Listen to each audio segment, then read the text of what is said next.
श्री गणेशाय नमः। अध्याय 39। भगवान शिव का नारद जी के द्वारा सब देवताओं को निमंत्रण दिलाना, सबका आगमन तथा शिव का मंगलाचार एवं ग्रह पूजन आदि करके कैलाश से बाहर निकलना।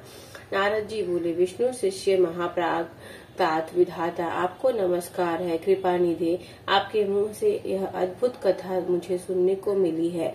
अब मैं भगवान चंद्रमौली के परम मंगलमय तथा समस्त पाप राशि के विनाशक वैवाहिक चरित्र को सुनना चाहता हूँ। मंगल पत्रिका पाकर महादेव जी ने क्या किया, परमात्मा शंकर की वह दिव्य कथा सुनाइए। ब्रह्मा जी ने कहा, बेटा तुम बड़े बुद्धिमान हो, भगवान शंकर के उत्तम यश को सुनो। मंगल पत्रिका पाकर भगवान शंकर ने जो कुछ किया वह बताता हूँ। भगवान शिव उस मंगल पत्रिका को प्रसन्नता पूर्वक हाथ में लेकर हृदय में बड़े हर्ष का अनुभव करते हुए हंसने लगे।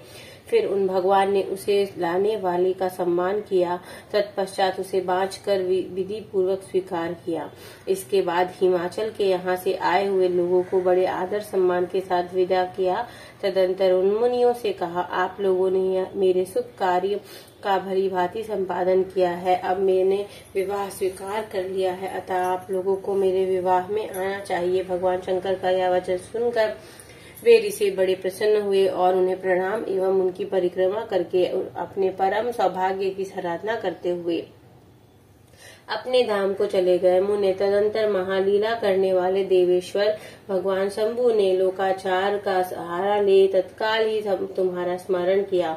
तुम अपने सौभाग्य की प्रशंसा करते हुए बड़ी प्रसन्नता के साथ वहां आए और मस्तक झुका प्रणाम कर हाथ जोड़ विनती भाव से खड़े हो गए।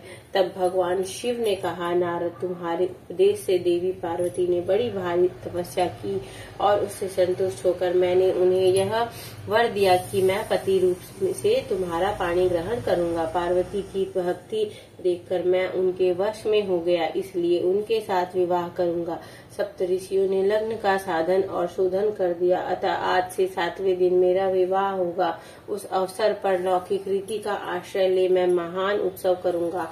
तुम विष्णु आदि सब देवताओं, मुनियों और सिद्धों को तथा अन्य लोगों को भी मेरी ओर से निमंत्रित करो। सब लोग मेरे शासन की गुरुता को समझकर प्रसन्नता और उत्साह के साथ सब प्रकार से सज धज कर स्त्री पुत्रों के साथ लिए यहाँ आए। ब्रह्मा जी कहते हैं, मुने भगवान शंकर की इस आज्ञा को सिरोधार्य करके तुमने शीघ्र ही सर्वत्र जाकर उन सबको निमंत्रण दे दिया। तत्पश्चात शंभु के पास आकर उनकी आज्ञा के अनुसार तुम वहीं ठहर गए। भगवान शिव भी उन सब देवताओं के आगमन की उत्कंठा पूर्वक प्रतीक्षा करते हुए अपने गणों के साथ वहीं रहे। उनके सभी गण संपूर्ण दिशाओं में नाचते हुए वहां बड़ा भारी उत्सव मना रहे थे। इसी बीच में भगवान विष्णु सुंदर वेश धारण किए अपनी पत्नी और दल बल के साथ शीघ्र ही कैलाश पर्वत पर आए और भक्ति भाव से भगवान शिव को प्रणाम करके उनकी आज्ञा पाकर प्रसन्नता पूर्वक उत्तम स्थान में ठहर गए। इसी प्रकार मैं अपने गणों के साथ स्वतंत्रता पूर्वक शीघ्र ही कैलाश गया और भगवान शंभु को प्रणाम करके अपने सेवकों सहित सानंद वहां ठहरा। तदंतर इंद्र आदि लोकपाल और उनकी स्त्रियां आवश्यक सामान के साथ खूब सज धज कर वहां आई। वे सबके सब उत्सव मना रहे थे। तत्पश्चात मुनि, नाग, सिद्ध, उपदेवता तथा अन्य लोग भी निमंत्रित हो उत्सव मनाते हुए वहां आए। उस समय महेश्वर ने वहां आए हुए सब देवता आदि का पृथक पृथक सहर्ष स्वागत सत्कार किया। फिर तो कैलाश पर्वत पर बड़ा अद्भुत और महान उत्सव होने लगा। देवांगनों ने उस अवसर पर यथा योग्य नृत्य आदि किया। विष्णु आदि जो देवता भगवान शंभु की वैवाहिक यात्रा संपन्न कराने के लिए उस समय वहां आए थे, वे सब यथास्थान ठहर गए। भगवान शिव की आज्ञा पाकर सब लोग उनके प्रयत्न कार्य को अपना ही कार्य समझकर नियंत्रित रूप से करने लगे और इसे शिव की सेवा मानने लगे। उस समय सातों मातृकाएं वहां बड़ी प्रसन्नता के साथ शिव को यथायोग्य आभूषण पहनाने लगी। मुनि श्रेष्ठ परमेश्वर भगवान शिव का जो स्वाभाविक वेश था वही उनकी इच्छा से उनके लिए आभूषण की सामग्री बन गया। उस समय चंद्रमा स्वयं अपने मुकुट के स्थान पर विराजे। उनका जो सुंदर ललावटी तीसरा नेत्र था वही शुभ तिलक बन गया। मुनि कानों के आभूषण के रूप में जो 2 सर्प बताए गए हैं वे नाना प्रकार के रत्नों से युक्त 2 कुंडल बन गए। अन्याय अंगों में स्थित सर्प उन अंगों के अति रमणीय नाना रत्नमय आभूषण हो गए। उनके शरीर में जो भस्म लगा था वही चंदन आदि का अंगराग बन गया और उनके जो गज चर्म आदि परिधान थे वे सुंदर दिव्य दुकुल बन गए। इस प्रकार उनका रूप इतना सुंदर हो गया कि इसका वर्णन करना कठिन है। वे साक्षात ईश्वर तो थे ही, उन्होंने पूरा ऐश्वर्य प्राप्त कर लिया। तदंतर समस्त देवता, यक्ष, दानव, नाग, पक्षी, अप्सराएं और महर्षि गण मिलकर भगवान शिव के समीप गए और महान उत्सव मनाते हुए प्रसन्नता पूर्वक उनसे बोले, महादेव महेश्वर, अब आप महादेवी गिरिजा को ब्याह लाने के लिए हम लोग के साथ चलिए, हम पर कृपा कीजिए। तत्पश्चात विज्ञान से प्रसन्न हृदय वाले भगवान विष्णु ने भगवान शंकर को भक्ति भाव से प्रणाम करके उपयुक्त प्रस्ताव के अनुरूप ही बात कही। भगवान विष्णु बोले, शरणागत वत्सल देव देव महादेव प्रभु, आप अपने भक्त जनों का कार्य सिद्ध करने वाले हैं, अतः मेरा एक निवेदन सुनिए। कल्याणकारी शंभु, आग्रह स्त्रोक्त विधि के अनुसार गिरिराज कुमारी पार्वती देवी के साथ अपने विवाह का कार्य कराइए। हर आपके द्वारा विवाह की विधि का संपादन होने पर वही लोक में सर्वत्र विख्यात हो जाएगी। अतः नाथ, आप कुल धर्म के अनुसार प्रेम पूर्वक मंडप स्थान और नांदी मुख श्राद्ध कराइए तथा लोक में अपने यश का विस्तार कीजिए। ब्रह्मा जी कहते हैं, नारद भगवान विष्णु के ऐसा कहने पर लोकाचार परायण परमेश्वर शंभु ने विधि पूर्वक सब कार्य किया। उन्होंने सारा अभ्युदिक कार्य कराने के लिए मुझे को ही अधिकार दे दिया था। अतः वहाँ मुनियों के साथ ले मैं आदर और प्रसन्नता के साथ वह सब कार्य संपन्न किया। महामुनि उस समय कश्यप, अत्रि, वशिष्ठ, गौतम, भागुरी, गुरु, कंवन, बृहस्पति, शक्ति, जमदग्नि, पराशर, मार्कंडे, शिलापाक, अरुण, पाल, अकृति, श्रम, अगस्त्य, च्यन्वय, गर्ग, शिलाद, दधीचि, उपमन्यु, भरद्वाज, अकृति, वर्ण, पिपलाद, कुशीक, कौसत्य तथा शिष्यों सहित व्यास, ये और दूसरे बहुत से ऋषि जो भगवान शिव के समीप आए थे, मेरी प्रेरणा से विधि पूर्वक वहाँ आभ्युदयिक कर्म कराने लगे। वे सब के सब वेदों के पारंगत विद्वान थे। अतः वेदोक्त विधि से वैवाहिक मंगलाचार्य करके ऋग्वेद, यजुर्वेद और सामवेद के विविध उत्तम सूक्तों द्वारा महेश्वर की रक्षा करने लगे। उन सब ऋषियों ने बड़ी प्रसन्नता के साथ बहुत से मंगल कार्य कराए। मेरी और शंभु की प्रेरणा से उन्होंने विघ्नों की शांति के लिए प्रीति पूर्वक ग्रहों का और समस्त मंडल वर्ती देवताओं का पूजन किया। वह सब लौकिक वैदिक कर्म यथोचित रीति से करके भगवान शिव बहुत संतुष्ट हुए और उन्होंने प्रसन्नता पूर्वक ब्राह्मणों को प्रणाम किया। तदंतर वे सर्वेश्वर महादेव देवताओं और ब्राह्मणों को आगे करके उस गिरि श्रेष्ठ कैलाश से हर्ष पूर्वक निकले। कैलाश से बाहर जाकर देवताओं और ब्राह्मणों के साथ भगवान शंभु जो नाना प्रकार की लीलाएं करने वाले हैं सानंद खड़े हो गए। उस समय वहां महेश्वर के संतोष के लिए देवता आदि ने मिलकर बहुत बड़ा उत्सव मनाया। बाजे बजे और गाना और नृत्य हुआ। इसी तरह अध्याय 39 समाप्त होता है। हर हर महादेव। अध्याय 40। भगवान शिव का बारात लेकर हिमालय पुरी की ओर प्रस्थान करना। ब्रह्मा जी कहते हैं, मुने तदंतर भगवान शंभु ने नंदी आदि सब गणों को अपने साथ हिमाचल पुरी को चलने की प्रसन्नता पूर्वक आज्ञा देते हुए कहा, तुम लोग थोड़े से गणों को यहाँ रखकर से सभी लोगों मेरे साथ बड़े उत्साह और आनंद से युक्त हो गिरिराज हिमवान के नगर को चलो। फिर तो भगवान की आज्ञा पाकर गणेश्वर, शंख, कर्ण, केकारक्ष, विकृत, विशाख, पारिजात, विक्रातनन, दुर्भ, कपाल, संदार्क, कुंदन, कुंडक, विष्टभ, पीपल, सनादक, आवेशन, कुंड, पर्वतक, तापान, काल, कालक, महाकाल, अग्निक, अग्निमुख, आदित्य, मूर्धा, घनावह, स्नाह, कुमुद, अमोघ, कोकिल, सुमंत्र, काक, पादोदर, सनातनक, मधुपिंग, कोकिल, पूर्णभद्र, नील, चतुर्वणक, कर्क, कड़न, अहिरोमक,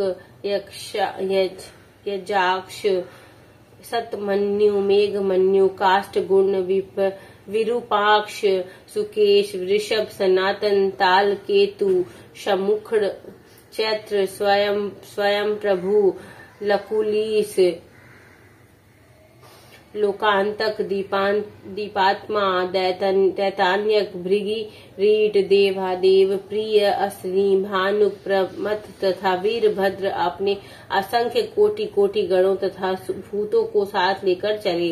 नंदी आदि गणराज असंख्य गणों से घिरे चले तथा क्षेत्रपाल और भैरव भी कोटि कोटि गणों को लेकर उत्सव मनाते हुए प्रेम और उत्साह के साथ चल पड़े।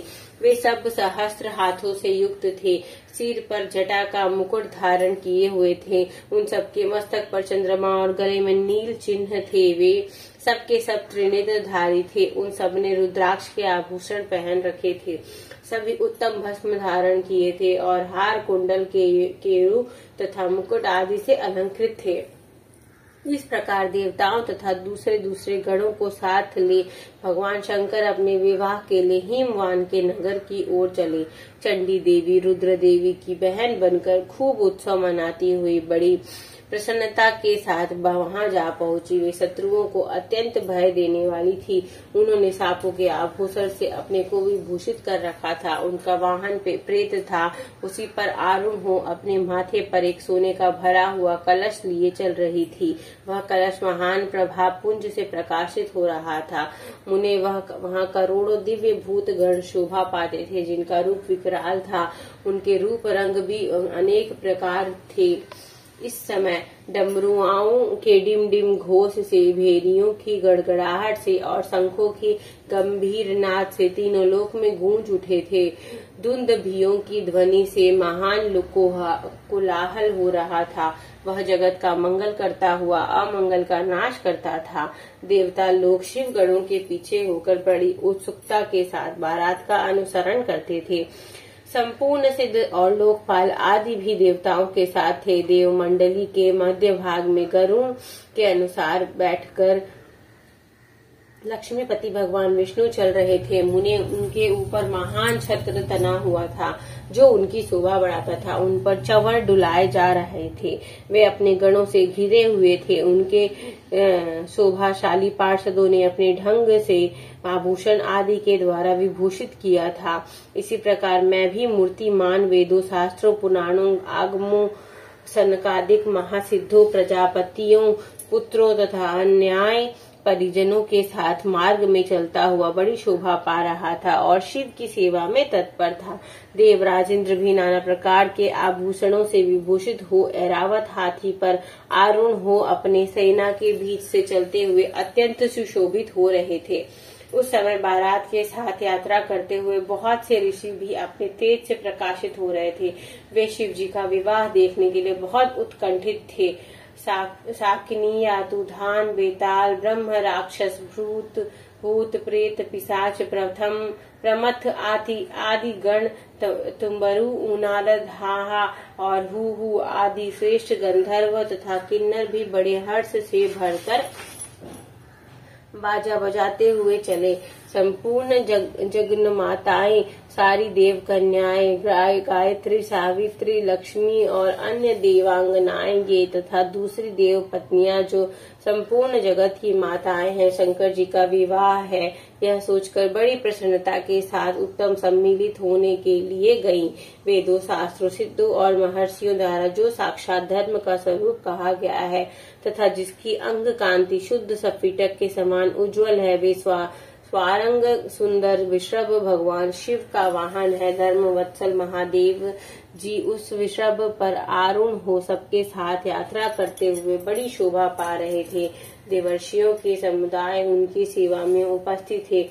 उन सब देवताओं और महर्षियों में एकत्र हुए एक समुदाय से महेश्वर की बड़ी शोभा हो रही थी। उनका बहुत श्रृंगार किया गया था। वे शिवा का पानी ग्रहण करने के लिए हिमालय के भवन की को जा रहे थे। नारद इस प्रकार बारात की यात्रा संबंधी उत्तम उत्सव से युक्त शंभु का चरित्र कहा गया है। अब हिमालय नगर में जो सुंदर वृतांत घटित हुआ उसे सुनो। इसी प्रकार अध्याय 40 संपूर्ण होता है। हर हर महादेव शिव शंभु। ओम जय शिव ओंकारा प्रभु हर शिव ओंकारा। ब्रह्मा विष्णु सदा शिव अर्धांगी धारा। ओम जय शिव ओंकारा। एकानन चतुरानन पंचानन राजे। हंसासन गरुणासन वृषवाहन साजे। ओम जय शिव ओंकारा। दो भुज चार चतुर्भुज दस भुज अति सोहे। त्रिगुण रूप निरखता त्रिभुवन जन मोहे। ओम जय शिव ओंकारा। अक्षमाला वनमाला रुंडमाला धारी। चंदन मृगमद सोहे भोले शशिधारी। ओम जय शिव ओंकारा। श्वेतांबर पीतांबर बागंबर अंगे। सनकादिक गरुणादिक भूतादिक संगे। ओम जय शिव ओंकारा। कर के मध्य कमंडलु चक्र त्रिशूल धरता। जग करता जग भरता जग पालन करता। जग संहार करता। ओम जय शिव ओंकारा। ब्रह्मा विष्णु सदा शिव जानत विवेका। प्रणवाक्षर मध्य ये तीनों एका। ओम जय शिव ओंकारा। ब्रह्मा विष्णु सदा शिव जानत अविवेका। प्रणवाक्षर मध्य ये तीनों एका। ओम जय शिव ओंकारा। काशी में विश्वनाथ विराजत नंदी ब्रह्मचारी। नित उठी भोग लगावत महिमाति भारी। ओम जय शिव ओंकारा।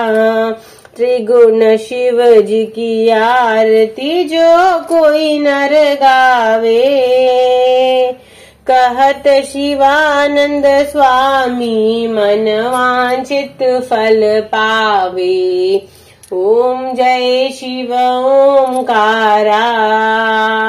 बोलो हर हर महादेव की जय।